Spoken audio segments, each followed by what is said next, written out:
The Fudd has played an important role in idiocy, an existence which has been ridiculed and denounced, served misery and annoyance alike, and carries with it gross moral hypocrisy.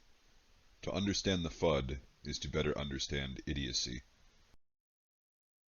Hey everybody, and welcome to episode 13 of Tales of the Fudd. I am Mike B, and today we've got a couple different stories. We're on a roll again, making these videos. So if you're watching this video and you don't know what a Fudd is, it's a certain type of firearm enthusiast, we'll say, with an extra chromosome, basically. And I don't want to take up much time ranting about, the definition of it at the beginning, because people got upset in the first few episodes. So go back to one of the earlier episodes, I think 1 through 7. I have the definition of a Fudd in the intro, and then come back to this video if you don't know what that is. If you do, though, we're going to move on here. And I think most of you do know, so for those of you who do, got a couple stories here today from viewers. They posted this in the comment section, which you can do too if you want to have your story put on here. You can either do that or message me on Facebook on my Facebook page, Mike B. You'll be able to tell it's me. Try not to make shit up though. Try to actually have it be a factual story. If you're just trying to be funny, or if you're just trying to make things up to get on one of these episodes, I'll be able to tell, and I'm not going to do that. So please don't waste either one of our times. Yes, I know I shouldn't have to say that, but it does happen quite frequently. So just kind of a little covering my ass. I don't have to deal with as much of that bullshit. Anyway, so these stories are picked, and this first one is kind of short, sweet, and to the point. Eli McGraw. One time my brother was in town, so we went to the local range to shoot. We were at the 100-yard rifle range. There were some other guys next to us, and we were all shooting when some Fudd pulled up in his truck and called one of the other guys over to talk to him.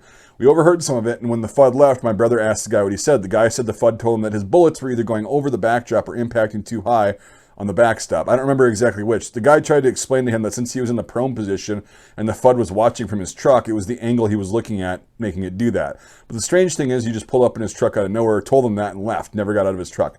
Yeah, so, this might not be a Fudd. You can't really tell, but I've had people just in general do this kind of shit. They'll say, "You guys were shooting right over. I could hear the bullets whizzing." And I'm like, no, you fucking couldn't. I guarantee you.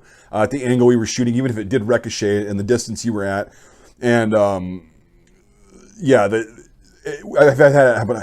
had that happen many times. And most of the time it's bullshit. They hear ricochets in the distance and they think it's close. They don't understand what a bullet actually sounds like when it's very close to you or even in the vicinity. So, yeah, that shit's weird. And if somebody pulls up, who the fuck does that? Who pulls up in a truck, starts yelling at people with guns? Like, I'm not going to yell at people with a bunch of guns if they've got a bunch of guns and I don't, or even if I have a pistol. It's like, you're just stupid. I don't understand. I never understood that kind of mentality of just being a dickhead to people with guns. Be respectful. You should be respectful to everybody, especially when they're holding firearms. So anyway, thanks for sharing that one. Again, I don't know if that's a Fudd. That's another thing, kind of, not all of this is Fudd behavior. There's a certain kind. This next one is a decent Fudd story. Eli, your story was fine. That's why I put it on here, because it does happen, but it's like borderline. We can't really tell, but we'll throw that in here for the sake of the experience, because it's happened to myself and many others so many times. And there was one time where it was valid because we had a dipshit out there that was rapid firing in my SKS that I had at the time, and he didn't know how to mitigate the recoil, and he fired up, and that was the one viable complaint where I actually apologized. The guy said, yeah, I shouldn't have let him shoot that. By the time I got up there, he had dumped the mag, and I grabbed the gun away and told him to not do that. We got that taken care of. The rest of the times, no, guaranteed. So anyway, yeah, I know how that goes. All right, this next one is from Dave. Loving this series. This one happened to me at my gun club range in 2019, pre-sickness. One of my best friends, he doesn't know, it was around this time, so early 2020, whatever. One of my best friends and I decided to have an AK range day and finally shoot his Polytech Legend I finally debuted my Wasser that I turned into a 100% true Soviet AKM clone at my gun club. Nice.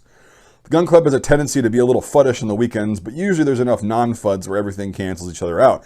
Anyhow, we get there and I start unpacking my car. This Fudd in his mid-60s comes strolling over and starts yelling at me about how we both needed cases to proceed down the range, and go, "You could call me an asshole or an idiot, but we're just trying to be good neighbors," as he points to a housing development 5 miles down the road that's separated by at least an acre of Maine woods, Maine the state. I just tell him, well, you're being one because no one cares. Then my friend and I proceed to set up on the 200-yard line, and we proceed to safely make the 12-inch, 8-inch, and 4-inch gongs dance and having fun. Well, he comes strolling over again with some twit friend of his who had an AR, mind you, so. And they both started bitching at us on how you could only shoot 1 round per second. It's a club rule. I finally snap back and go, I've been a member of this range since 2007 and I'm friends with the club president. It's never been a rule, nor is it now. Well, he finally has enough and leaves. As he leaves, he tells his buddy with the AR, keep an eye on these kids. We were both in late 20s and now early 30s. Yeah, again, the whole kid thing, I mentioned this in another, I think 3 or 4 of these videos so far, if not more. Oh, God, that irritates the shit out of me. I don't call people kids no matter how young they are. Like, unless they're a tiny little kid. Even then, out of the range, I'm not going to call them kid. We proceed to keep shooting safely, and his bud chimes in to my friend and goes, I never knew those AK-47s could shoot that far. We both had enough, and my friend had to get home to go to work, so we unload, and I go, oh yeah, they're like your AR, but for men. And we leave. And he says, for the record, so before you go, I've never subscribed to the whole crap of AR versus AK, and while the AK is my rifle of choice, I have zero hate for the AR series of rifles and actually have a Colt LE 6920. No idea what that is. Sounds cool. I know it's expensive. I very much enjoy shooting.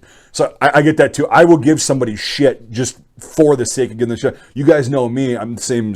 I love all guns, right? Some I'm more comfortable with and proficient with. But I don't hate on anything, really, because it's individual choice. I think guns are just cool. So, yeah, he was just trolling. But if somebody's being a prick like this at the range, I'll say something like that. Fuck yeah, that was great. That was a nice, witty little snap at him. So, nice little zinger.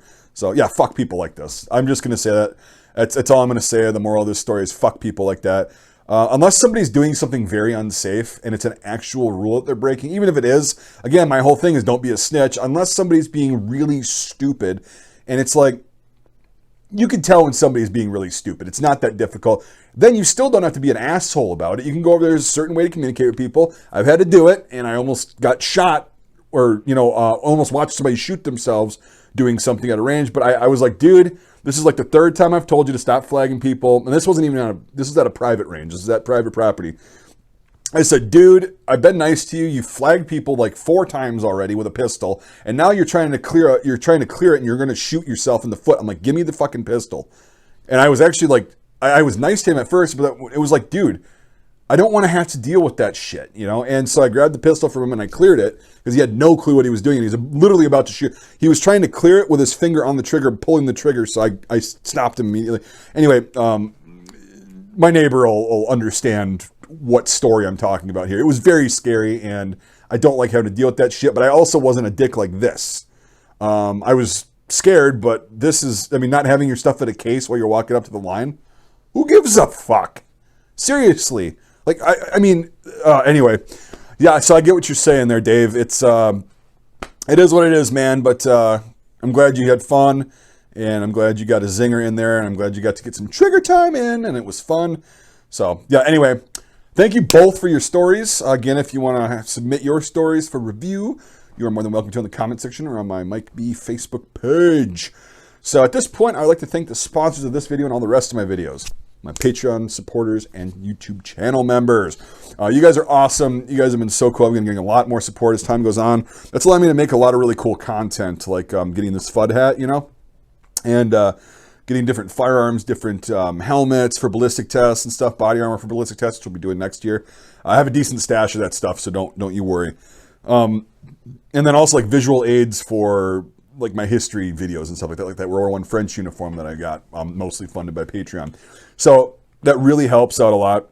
I appreciate it. If you like my content, $1 a month gets you in. $5 a month or more on either method of support gets you into my Discord server, which is a pretty fun place. I'm usually on there several times a day, unless I'm traveling for something or whatever. But even then, I try to get on there.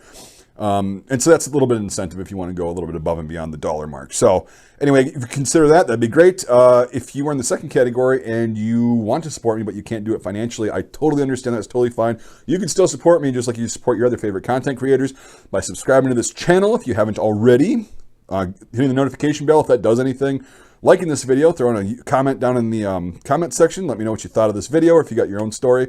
And also just sharing this video out really helps. So if you want to do that, that's awesome too. If you're in the third category and you'd rather not support me at all, like, whatever.